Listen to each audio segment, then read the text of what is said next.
Hi, Limary. Thank you so much for joining me today. Hi, thank you for having me. Yes, so this is a pretty cool story. Limary is actually one of my students in the Empowered Women's School, and we have known each other for a while virtually because she's in Puerto Rico, Yeah. and I will let her tell more details. But basically, we connected back when I was just starting with Beachbody and talking about fitness and nutrition. We would send each other messages on Facebook, and she didn't even have kids at the time, and then she got pregnant, found out it was twins. I was one of the first people that she told because I have triplets, and she really resonated with my story and all of the empowerment things.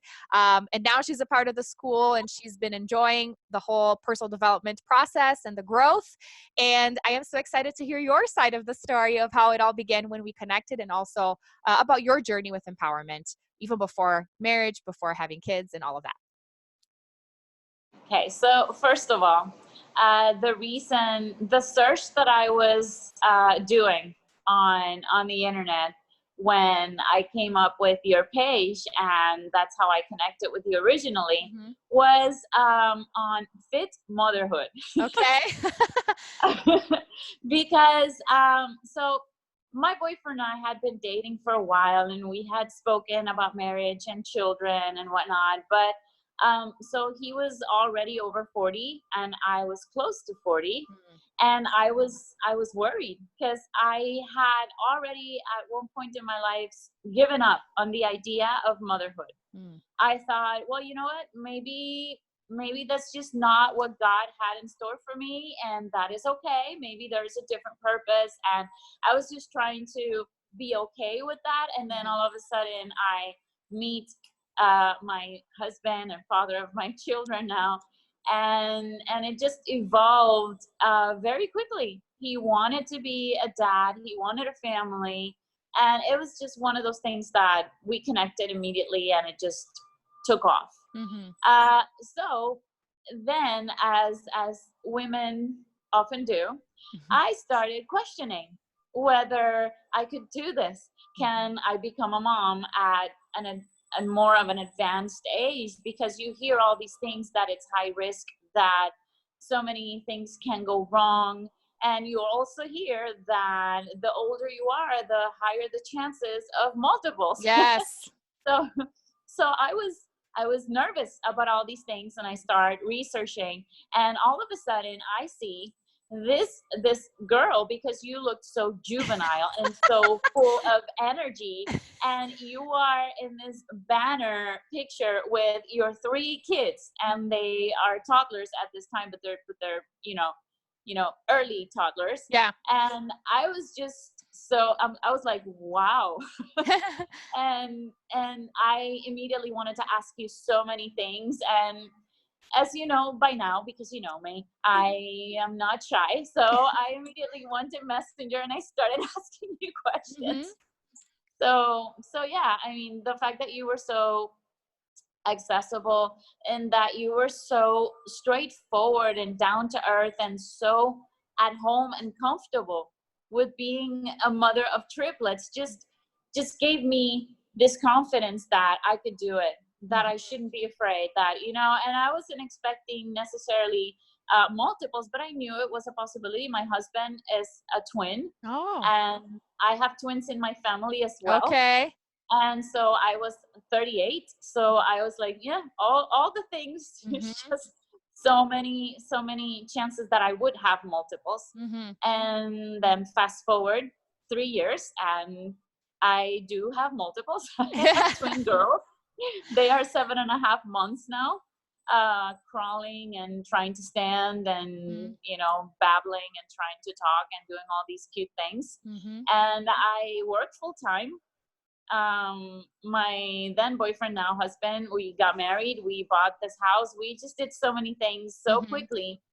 And I found myself after giving birth at this place where I wasn't sure what I had exactly gotten myself into. I was Mhm. overwhelmed, Yeah. incredibly overwhelmed. And so, since you and I had developed a friendship, I figured, you know what, I'm going to go ahead and try one of these programs that Mhm. Martha has. And I enrolled at the Empowered Woman School, Mhm. and I started the program, and it was just just straight up from the beginning, where you have us take that personality test, Mm-hmm.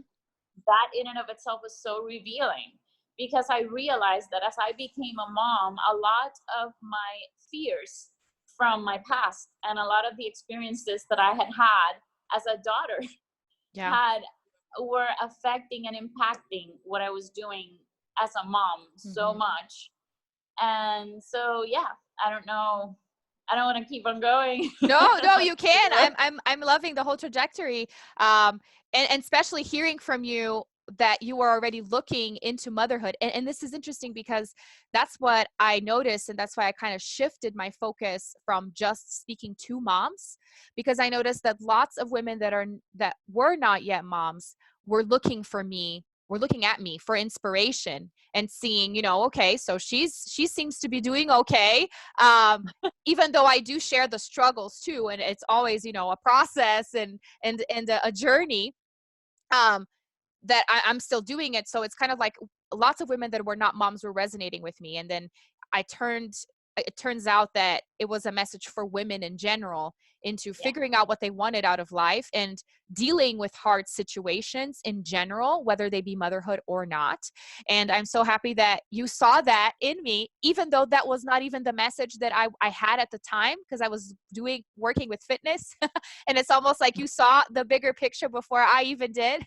And you were already interested in it. So that makes me super happy, because even looking at my own journey, and I talk about this all the time, how everybody has insecurities, and we tend to question ourselves all the time, and it's so normal. And it's nice to hear from other people that they question themselves too, and that even when they think somebody else has it all together, that person is still questioning themselves, which I have been questioning myself, even like with going the process of the fitness and then switching my vision and thinking, what am I doing? Maybe I should just stop. And then it's stories like yours that makes me know that it's not a linear process, and we just have to keep going, and people are going to be blessed and helped along the way. And so I am extremely grateful for our friendship, for you, and for you being able to share your story here today. What I do want to know more about and hear more about is, because even before your marriage and your relationship with your current husband, with your husband and boyfriend at the time when we started talking, you experienced other things that are a huge part of your life too. And I did want to get into that, because with the process that you've been going through in the school, you've been able to kind of look back at those things, and you also want to help women with your story. And that's one of the things that I'm encouraging you to do in the school, is teach a class and help women with your story and understand how we can take responsibility for our lives and not live out of victimhood. Can you talk more about that too?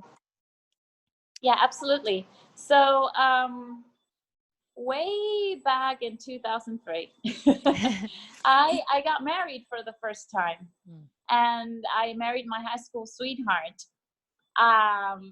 It was one of those things where you just thought that you were doing what you were supposed to do when you were supposed to do it, right? You graduate high school, then you go to college, you graduate college, and if you've already met the love of your life, you get married immediately, and you do all these things. You're just checking the boxes. Yes. So that was a mistake. Mm. I didn't know at the time that it was a mistake, because, well, I hadn't had any real life experiences yet. I was, 23. Yeah. And so I married this person, and he was I don't know how to put it delicately, but he was definitely Mr. Wrong for me. And I didn't realize it at first, because I did not have enough self esteem Mm. to begin with, in Yeah. order to realize that there were certain things that are not okay, Mm-hmm. and that you don't have to accept. But I was already deep in the relationship when I began to worry that this was a not just a toxic relationship, but a dangerous relationship. Mm-hmm. um there was violence.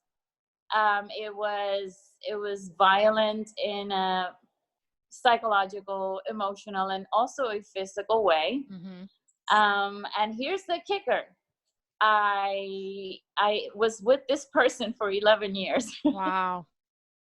That was the crazy part. It's like, why would you stay with a person that straight up from the beginning is not treating you correctly? And this is where I think the what you do, Marta, is so valuable, because you teach women the fundamentals of self-love. Mm-hmm. If you don't have that, you will not even realize that you're getting yourself in a dangerous situation until it's too late. Mm-hmm. So my mom had me when she was 19. Wow. And to be clear, I love and adore my mom, and we get along great. So I'm not in this to like bash my mom in any way. Mm-hmm. But when you're 19 and you have a kid, you are not nearly as mature as you should be Right. to handle the responsibilities. I just became a mom 7.5 months ago, and I turned 40 in 2 months. And the reality of it is, I sometimes feel super overwhelmed. Mm-hmm.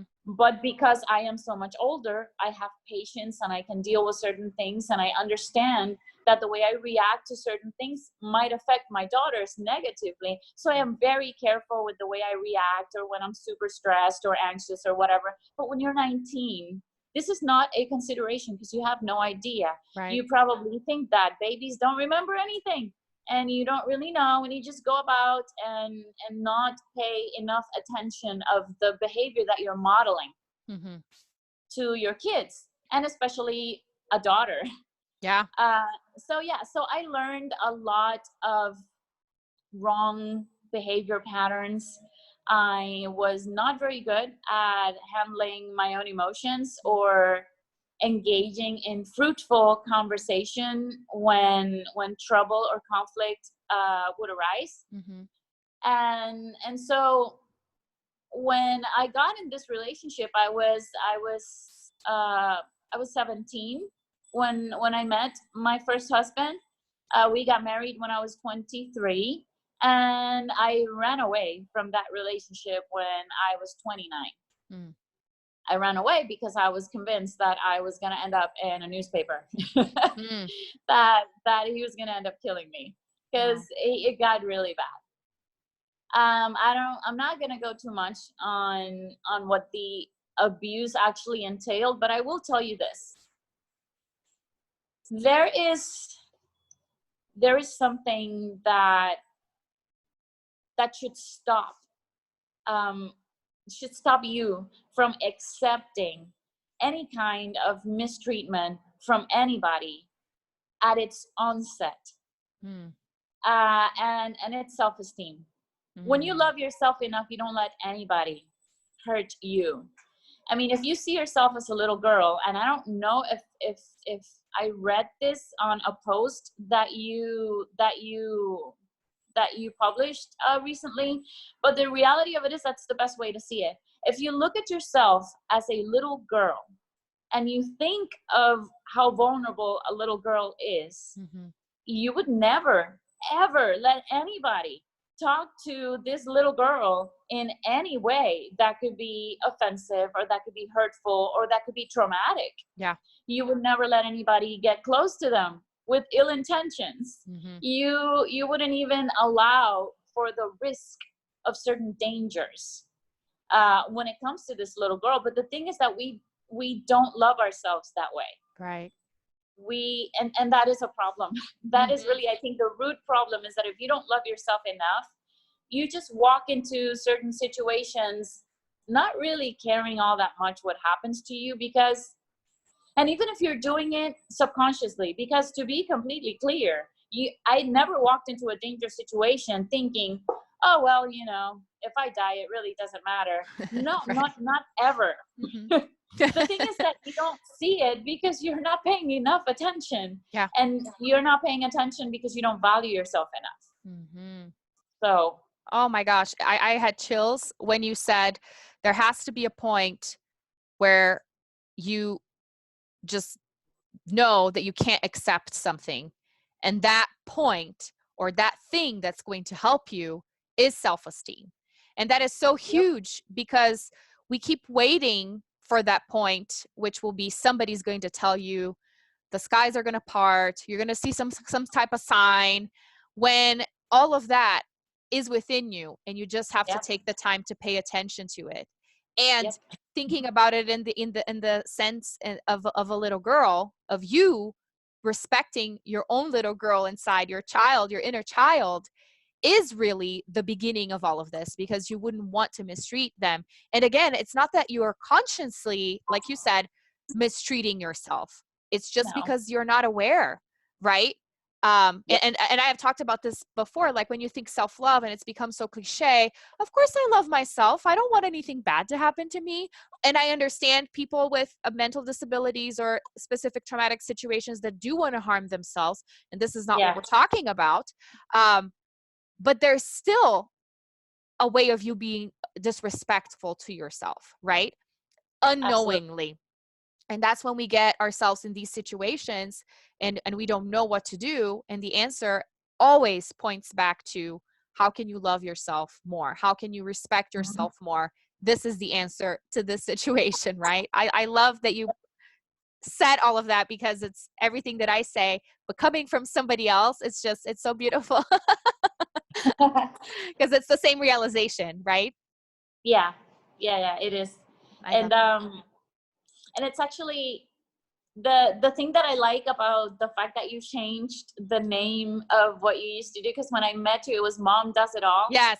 and I wasn't even a mom when we met Right. then. So I wasn't really sure what that meant. But what I got from you was a sense of confidence that I wanted in myself, but I wasn't sure how to get it. Mm-hmm. I'm not sure if I'm making myself understood. No, you are. But I was drawn to your energy and how accepting of yourself you are. And that is so important, because when you're in a situation where the only reason why you would ever let anybody treat you badly or mistreat you in any way is because you don't know how to treat yourself, and Yeah. you don't necessarily accept yourself the way you are Mm-hmm. in a way that is loving, and because you probably think of yourself quite badly, or you have a very low self-image. That is really why you will accept it, because you know what, if you don't love yourself, you don't really expect anybody to love you. Right. Right. Yeah. And to be more like to the point, because this is 100% everything. And for me, this journey has been very, like, awakening and enlightening, because I didn't know that I didn't accept myself. I didn't know that I didn't approve of myself. In fact, Mhm. if anyone would look at me, they would think I'm the most confident person in the world, that I don't have any insecurities. And I actually thought that kind of too. And then I started going through this process, and I was like, oh my gosh, I've been looking for external validation my entire life. And I assumed that I needed to fill myself up with people's approval and compliments. And what I really needed was to look at myself with love, and everything would fall into place. And Uh, what are some of the things that helped you, or things that you realized that you didn't like about yourself, that you needed to accept, or that you were looking for approval? Like, because those were the key things for me, realizing this about myself. Like, what were some of the things, like, to be more specific, that you found with the personality test or with the exercises that you've done, that helped you see, oh my gosh, I haven't been loving myself?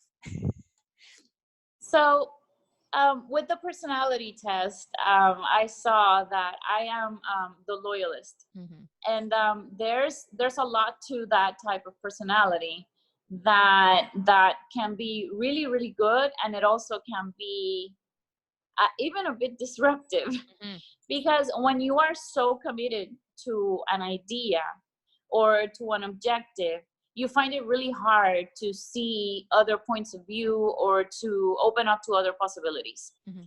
And in my case, um, I had always heard from other people that that I was always making mistakes. Like that I wasn't doing things perfect enough. Mm. I was always getting criticisms for and as a child, when you grow up and you only hear about yourself when you do something wrong, but you don't ever hear encouragement Mm-hmm. when you do something right. In the back of your head, you have this idea that you can't do anything Right. that you do everything wrong. And so, believe it or not, because this is all about my weaknesses, but I want to clear the air about one thing. This entire time, I graduated top of my class in high school. I was accepted to the most prestigious university here locally. I graduated my bachelor's degree summa cum laude. I was accepted into law school. I became an attorney. So these are things that you could be an overachiever in a lot of ways in life, but sometimes you don't realize that you are overachieving in other areas of your life because you still feel that you have to prove something to the world. Yeah. So I accepted a lot of mistreatment in my personal life, though I was this super successful overachiever for all intents and purposes. Mm-hmm. So, and the reason for that was I had this idea that I couldn't do anything right, but also I continually did things right. I don't know how to explain it. It's like, so I become a lawyer. Yay, good on you. But also, I didn't really get into that internship that I wanted to get into. Other people got in because they're obviously better than me. Mm-hmm. So I guess I'm gonna have to start working at this other firm that I don't really like because, So do you see what I'm talking about, like that pattern? The satisfaction with yourself, regardless of what you accomplish, 100% resonate. Constant dissatisfaction. No matter what I would accomplish, I was constantly dissatisfied. And this is why I think I allowed my ex-husband to treat me as badly as he did. Because he would consistently just sort of confirm that, yeah, you can't do anything right. Wow. So, and that is at one point where I wanted to just break free of that, because I realized, you know what? Who are you to tell me that I can or cannot do things right? Look at me. I'm doing all these things and I'm achieving all these things, and you're not really giving me any credit for the good that I'm doing. That's when it got violent. Because I had never paid enough attention to the patterns that were forming to realize that the more I succeeded, the less he liked it and the more upset he became. Okay. So that's what I mean by walking into a dangerous situation and not even realizing that you're doing that to yourself. Right. But if I had self-esteem, and if I had respected myself and accepted the fact that I am never going to be perfect, and that is perfectly fine. Yes. There's nothing wrong with making mistakes. Yeah. That is how you learn. That is how you grow. And your mistakes, they form you. They make you who you are. So there's really nothing wrong with stumbling, so long as you get back up. Yes. And if you need to take a day and cry, that is also okay, because we're human, and we need to acknowledge those feelings, and we need to let them out, but we can't let them control us. So I think it's a balance of respecting ourselves, overcoming our obstacles, and realizing that our past experiences do affect our present. Yes. The worksheet after the personality test. The personality test showed me that I am very committed to objectives. I will see a goal and I will go after that goal, and I won't let go until I achieve it, but sometimes to the detriment of other things. Yes. And without necessarily analyzing if this is something that is my true purpose, if this is something that I should even be doing in the first place. Because I did go to law school, I did become an attorney, but that is not what I do now, as you know. So yeah, had I actually taken the time to know myself previously, maybe I would have made different career choices, and I would have ended up where I am sooner. Yeah. So there's that, and then there's the worksheet. Mm-hmm. In the worksheet that you made us fill out, where you ask us to pick a female role model and see the effects that her stories and her beliefs and her example pretty much set for us that may still be affecting us today. Wow. I Eye-opening.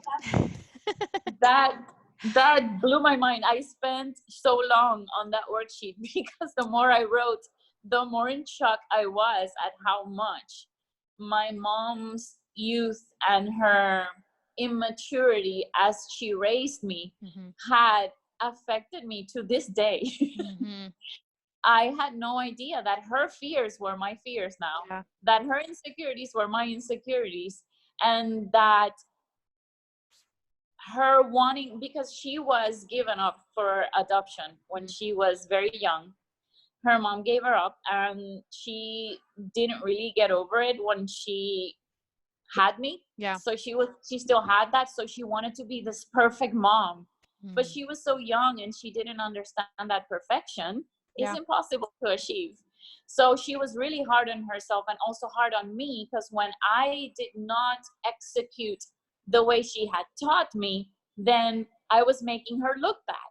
And so all of these things that she carried with her, that she put out when she raised me, she grew up, we have a great relationship. She goes back and she realizes, oh my god, the things that I did when I was trying to raise you, I was so young. So so Yeah. she recognizes these things now. Mm-hmm. But the thing is, I didn't realize that I am still carrying them. Mm-hmm. And that worksheet helped me realize that I was carrying a lot of those fears, and it just gave me mental clarity and the determination to just strip myself off of things that are not my own. Yes. Ideas that are not mine, fears that are not mine. Mm-hmm. Yeah. Well, So and this takes me back to what we said before we started recording, and talking about the class that you're going to teach inside the school, yeah. about not being a victim, right? Not acting out of victimhood and taking responsibility for your life. And I would love for you to share that as kind of like a closing, as an advice, a piece of advice for any woman listening to us right now, in terms of understanding that is, you can't blame yourself for the things that happen to you and the things that you're carrying now because of your upbringing, but it is your responsibility to become aware of these things and make the choice of sticking to them or letting them go.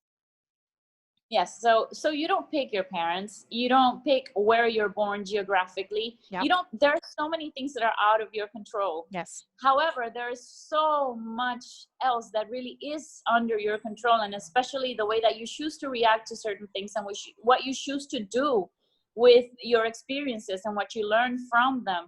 That is 100% entirely up to you. Even in a situation like I found myself in a situation of domestic violence, you could say that I was a victim because he was being abusive towards me. Right. However, nobody forced me to be in this relationship with this person. I could have walked away whenever I wanted.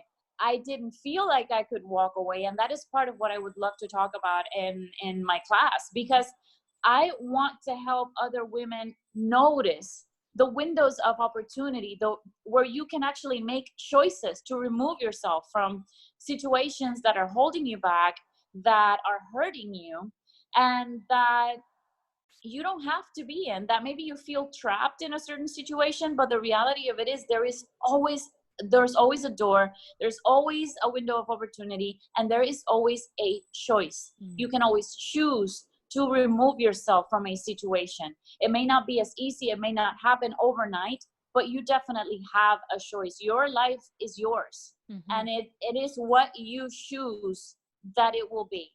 If you choose to stay in a difficult situation, the longer you stay, the more you hurt yourself. But that is a choice. Yes. That is a choice that you are making, even if you're making it out of fear. And I'm not judging, because I understand. I Yeah. spent a long time in this bad situation. But that is why I want to help other women, because if you know how to get out of the situation, if you understand, if you can identify the necessary steps that emotionally and mentally you can take to be empowered, to take control of your life, you can remove yourself from a situation a lot quicker than I Yes. did. Mhm. So all about developing that self-awareness, and even the choice Absolutely. of developing the self-awareness comes from wanting to invest in your self-esteem and self-love, Absolutely. right? Paying closer attention to yourself. Everything is so interconnected and so interrelated. It's incredible. I love this process, and I have just loved learning more about you and your story. I am extremely grateful for the internet to Yes. having connected us from so far away. I am going to go to Puerto Rico someday. Yay. I'm excited for that. But how can we find you and connect with you? Maybe someone resonated so much with your story and would like to talk to you or ask you any questions. What is the best way? You can so my Facebook profile is currently public. Eventually I'm gonna have a page, a separate page. I'm still working on that, Mhm. but you can find me over Facebook. I believe you are going to spell out my name Yes, for yes, I'll the put it public all in the show notes. because that Okay. might be difficult. And you can just shoot me a message on Messenger, and I'll be happy to talk to you. Awesome. Well, thank you so much, Limary. This was so Thank you. great. Again, I am so grateful for you. Thank you. Thank you. I'm grateful for you as well, and thank you for having me in this opportunity.